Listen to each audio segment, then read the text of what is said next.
السلام علیکم ناظرین، میں ہوں بریرہ بٹ اور آپ دیکھ رہے ہیں BN TV۔ ایک ماہ قبل 9ویں جماعت کی طالبہ کو بے دردی سے قتل کر کے لاش کھیتوں میں پھینکنے والا ملزم مارا گیا ہے۔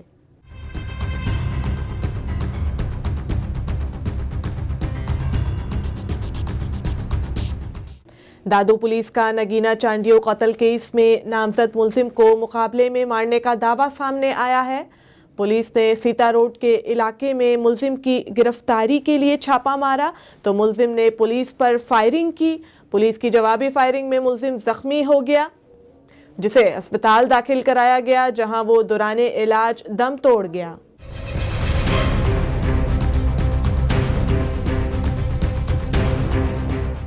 نگینہ چانڈیو کے قتل کیس میں اہم خبر سامنے آئی ہے۔ پولیس نے سیتا روڈ کے علاقے ڈنگر روڈ سفید مسجد کے سامنے ملزم کی موجودگی کی خفیہ اطلاع پر چھاپے کے دوران مقابلے میں نامزد ملزم شوکت چنہ کو انجام تک پہنچانے کا دعویٰ کیا ہے۔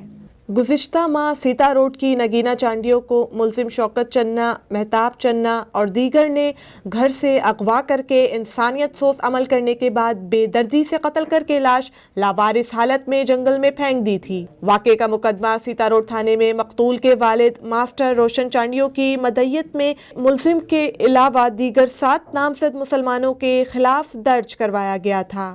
پولیس کے مطابق چھاپے کے دوران ملزم گرفتاری سے بچنے کے لیے فائرنگ کرتے ہوئے فرار ہونے کی کوشش کر رہا تھا، جبکہ جوابی کارروائی میں ملزم شوکت چنہ زخمی حالت میں گرفتار کیا گیا۔